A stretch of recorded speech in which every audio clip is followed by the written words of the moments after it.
I never thought I'd be the guy to catch his wife cheating, but here I am, typing this out because I need to get it off my chest. It all started about 6 months ago, a little before our 5th anniversary.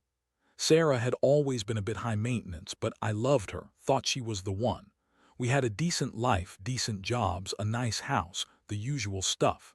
But recently, I'd started noticing little things that didn't add up. She'd be secretive about her phone, always hiding it when I entered the room. She'd complain about her work being stressful, but then I'd find her on her phone late at night, giggling and typing away, a little too animated. At first, I brushed it off. Maybe she was just talking to a friend or venting about her boss. But then came the texts, late at night, with strange numbers I didn't recognize. I saw her texting someone during dinner, hiding her phone in her lap.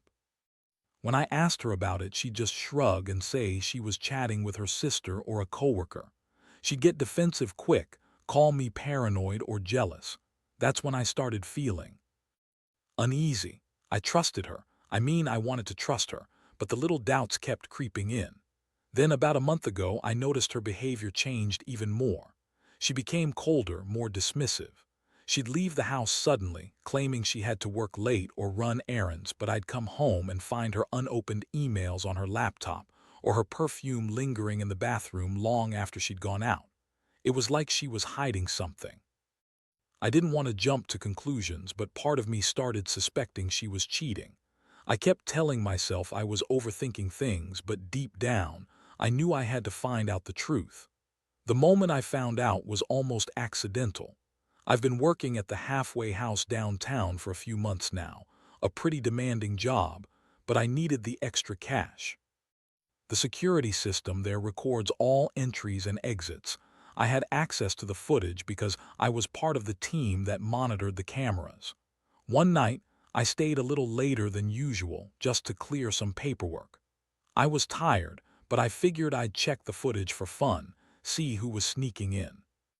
After hours, that kind of thing, that's when I saw her, Sarah. She showed up around 10 p.m. looking over her shoulder.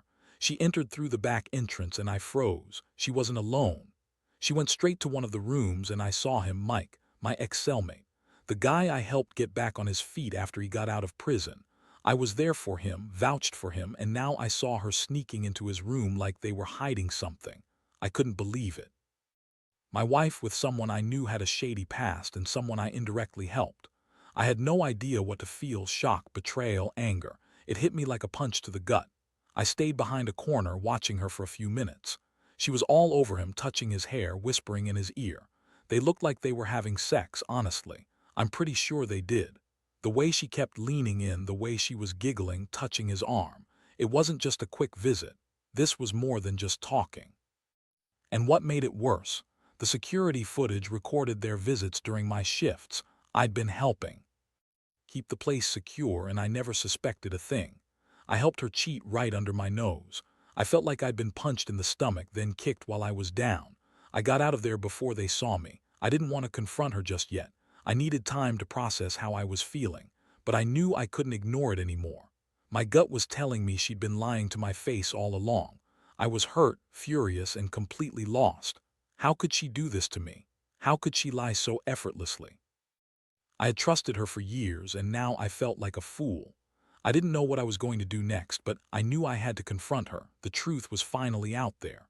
The next day was a blur. I woke up already feeling like I'd been hit by a truck. My mind kept replaying the footage from the night before. Sarah in the flesh, sneaking into a room with Mike. I kept asking myself how I missed all the signs, how I could have been so blind. I had helped her through so many things. She always called me her rock. But the rock had been hollow all along, and now I was just left with this crushing betrayal. I tried to act normal at first, went to work, kept my head down. But every time I thought about her sneaking around behind my back, a cold rage took hold. I couldn't stand the thought of her lying, cheating, pretending everything was fine while she was with him. It infuriated me, how she had the nerve to be so bitchy, so dismissive when I'd ask her about her day. She'd brush me off, call me paranoid, or worse, say I was overreacting. But I knew the truth now. I had seen her with my own eyes on that damn security footage. By mid-morning, I couldn't hold it in anymore. I decided I needed to talk to her, but I also knew I had to plan carefully. I wasn't going to confront her without some evidence, without knowing exactly what I was walking into. I waited until she came home from her. I now knew were just cover-ups for her visits with Mike. I was sitting on the couch when she walked in, all fake sweetness and smiles, acting like nothing had changed. That's when I snapped. "Who the hell is Mike?" I asked flatly, looking her straight in the eyes. Her face froze for a moment like she hadn't expected me to find out. Then she scoffed, rolling her eyes. "Seriously, you're jealous of my friends now? You're overthinking again," she said, her voice dripping with annoyance. "You've got no right to accuse me of anything. I've told you he's just a friend from the halfway house. Someone I talk to when I need to vent. You're imagining things." I shook my head, anger bubbling inside me. "Just a friend. I saw everything last night. You went into his room at 10 p.m. and you looked like you were having sex with him. The security footage doesn't lie, Sarah. Don't lie to me anymore." Her eyes widened, then her face turned red. "Oh, so now you're spying on me? That's really mature. You're so damn paranoid. Maybe I should be the one questioning you. Who are you meeting late at night? Do you have some secret life I don't know about?" I clenched my fists. "I haven't been hiding anything, but you've been hiding this from me. You've been lying, sneaking around, and I saw it all. You think I'm stupid. I helped you through your bad days. I trusted you, and this is how you repay me." She looked furious now, her voice rising. "You think you're so perfect, don't you? Always acting like the hero. Well, maybe I don't want a guy who's so damn nosy. Maybe I don't need your stupid accusations and your trust issues. I'm sick of pretending everything's okay when it's not. And Mike, he's just someone I talk to. That's all." I felt my chest tighten. The lies were pouring out of her like a faucet. She was so good at spinning stories, so good at making me doubt myself, but I wasn't going to let her. I told myself I needed to stay calm, but I couldn't. Anger, disappointment, betrayal, they all flooded through me. I wanted to scream, to shake her, to make her admit what she'd done. But I held back. Instead, I told her I'd be staying at my brother's place for a few days. I needed space. I told her I knew what she was doing, and I was going to be part of her game anymore. She scoffed again, calling me insecure and pathetic, that I was overreacting. But I knew the truth now, and I wasn't going to pretend it didn't hurt. That night, I sat alone in my brother's apartment, staring at my phone, wondering what to do next. I felt numb, betrayed, like I'd been punched repeatedly in the stomach. How could she do this? How could she lie so effortlessly? It was like the woman I loved, the woman I married, was nothing but a stranger hiding behind a mask. The worst part of me still loved her, but a bigger part wanted revenge. I realized I had to decide whether to forgive her, to try and save what was left, or to cut my losses and walk away. But for now, I just sat there, replaying everything, trying to gather my thoughts. The days that followed were a blur. I stayed at my brother's place, trying to process everything, trying to decide what the hell I was supposed to do. Part of me wanted to believe she'd just been caught up in some stupid, fleeting affair, and that maybe she'd apologize and beg for forgiveness. But deep down, I knew better. The way she lied so easily, the way she turned her back on everything we had, it wasn't just a mistake. It was a betrayal. I kept replaying the footage in my head over and over, seeing her with Mike, acting like they were the only two people in the world. I never thought I'd feel so stupid, so used. I helped her through so many rough patches, and while I was doing that, she was sneaking around with a guy I'd helped turn his life around. It was like a punch in the gut every time I thought about it. I couldn't believe I'd trusted her all these years, only to find out she'd been lying right to my face. I decided I had to confront her again, but this time I had a plan. I wasn't just going to yell and accuse. No, I needed to get something concrete. So I went back to the halfway house, not just to see her, but to get the proof I needed. I knew the security footage was recorded in a system that I could access, and I wanted to make sure I had everything documented. I spent hours reviewing all the recordings I could find, saving the clips of her visits, of her sneaking into Mike's room. I wanted to be prepared for whatever she threw at me next. When I finally returned home, I was ready. I called her during her lunch break, pretending I just wanted to talk. She answered with that fake sweet voice, acting like I was still just bothering her for no reason. I kept my tone calm but firm. "Sarah, I know everything now. I saw the footage. You've been lying to me for months. You've been sneaking around with Mike and you think I do know. Do you even realize how much you've hurt me?" There was silence on the other end. I could hear her breathing, her trying to come up with an excuse, but I wasn't going to let her get away with it anymore. "This isn't just about the sex or some stupid affair," I continued. "It's about the fact that you've betrayed everything we had. Our vows, our marriage, my trust.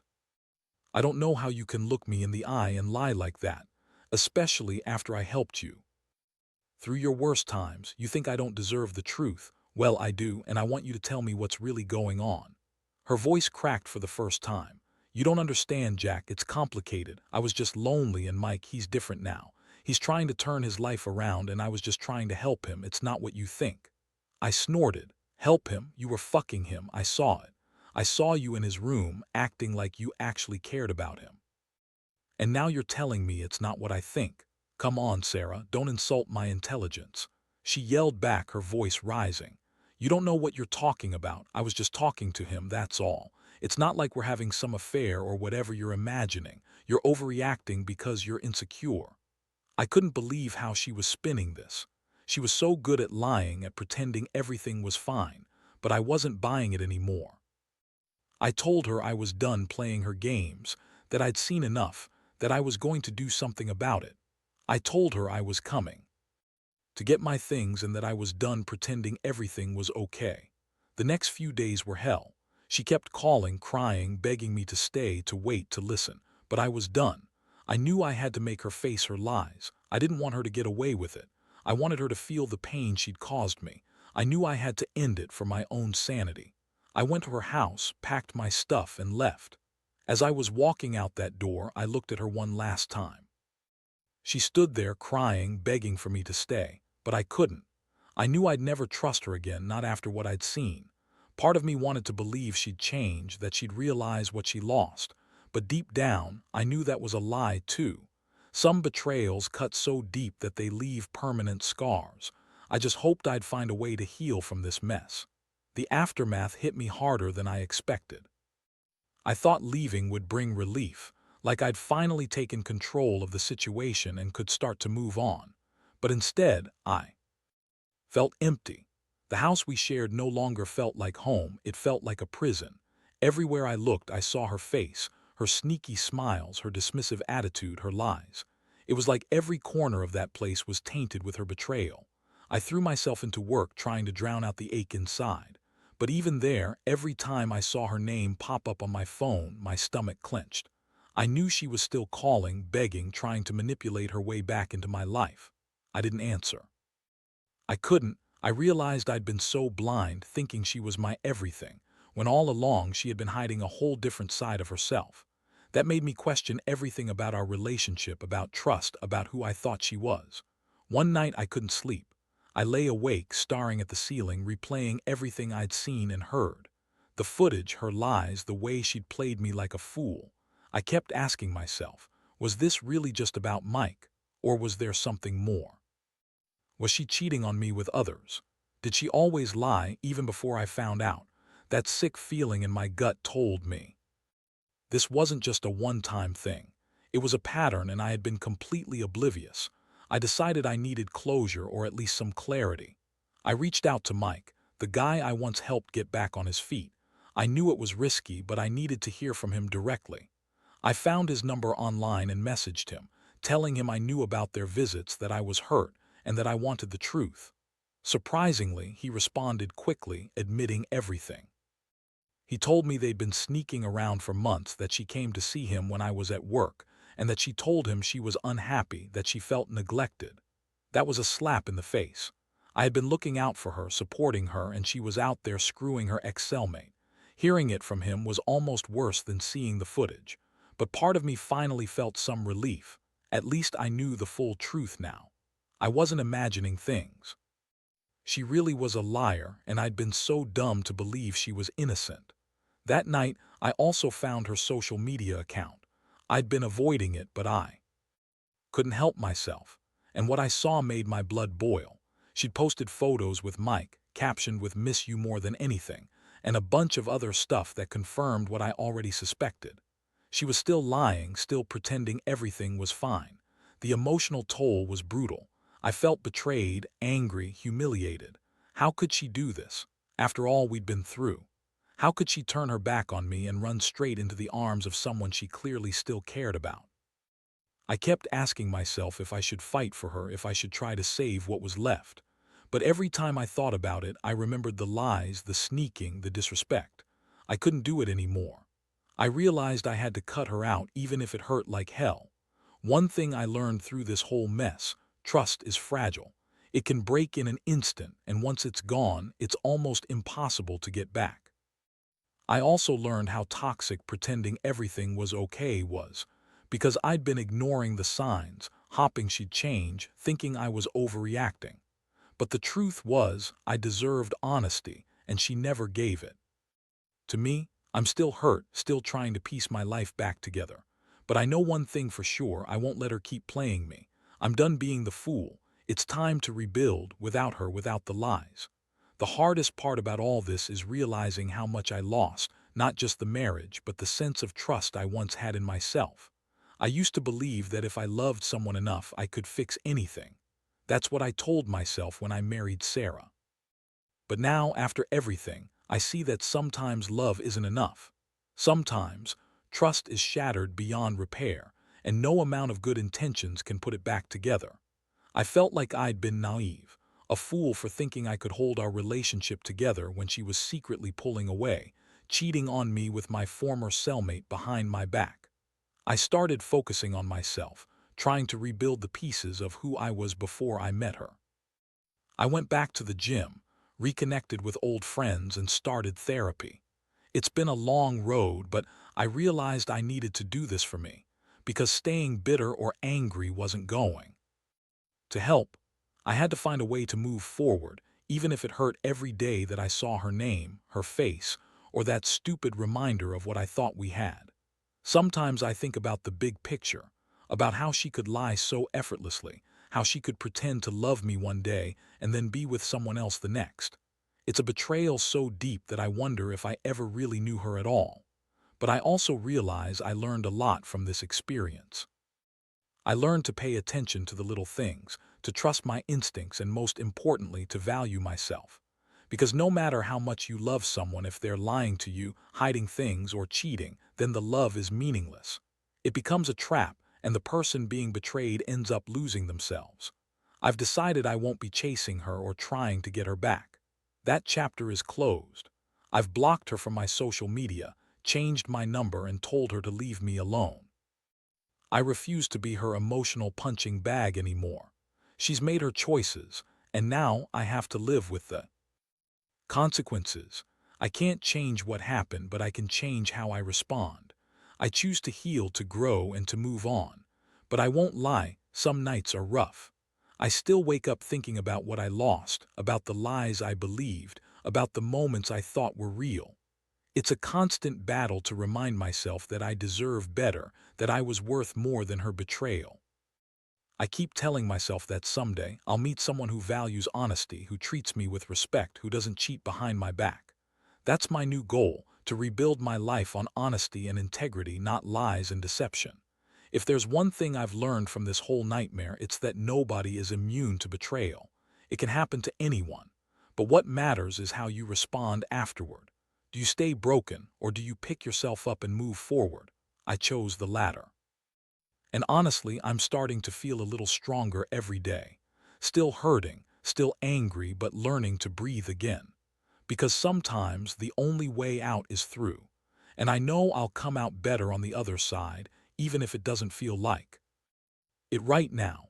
Looking back now, I realize how much I underestimated the toll betrayal takes on you. I thought I'd be able to move past it quickly, just cut her out, block her, and forget. But it's not that simple. Every day is a new challenge, a new reminder of what I lost. I still get angry sometimes, especially when I see someone happy with someone they trust. That bitterness tries to creep back in, but I fight it off. I remind myself of everything I've been through, of the lessons I've learned, and most importantly, of my own worth. Healing isn't linear. Some days are better than others. Some nights I still lie awake replaying everything: how she lied, how she betrayed me, how I was so blind. But I also found that by accepting the pain, facing it head on, I could start to let it go. I've learned that trust isn't something you give blindly, it's something you earn and protect. And if someone shows they can't be trusted, the best thing you can do is walk away, no matter how much it hurts. This whole experience has changed me. I'm more cautious now, but I'm also more self-aware. I won't settle for someone who cheats or manipulates. I won't ignore red flags just because I want to believe in the good in people. Because sometimes the truth is ugly, like how I found her sneaking around with my ex-cellmate or how she lied so effortlessly to my face. But that ugliness helped me see things more clearly. It forced me to confront what I deserve: honesty, respect, loyalty. I've also come to realize that some people aren't worth fighting for. Not every betrayal is worth saving a relationship. Sometimes the damage is too deep, and the only thing left to do is walk away and rebuild from scratch. That's what I've done. I've started focusing on myself, on my future, and on becoming someone who doesn't need validation from others to feel whole. I want to be with someone who values me, not someone who cheats and lies. What I want anyone reading this to know is this: don't ignore your gut. If something feels off, trust yourself. And if you find yourself in a similar situation, being betrayed, lied to, cheated on, know that you're not alone. It hurts, and it's okay to feel broken for a while. But don't let it define you. Use it as a lesson. Grow stronger because of it. Because in the end, the only person responsible for your happiness is you. And no one should ever make you doubt your worth. I may never fully forget what happened, but I will move on. I will learn to trust again, just smarter, more cautious, and more aware of what I deserve. That's all I can do. Life goes on, even after the worst betrayals. And I'm choosing to keep moving forward no matter how much it hurts. Because I know there's better ahead, and I refuse to let her betrayal keep me down forever.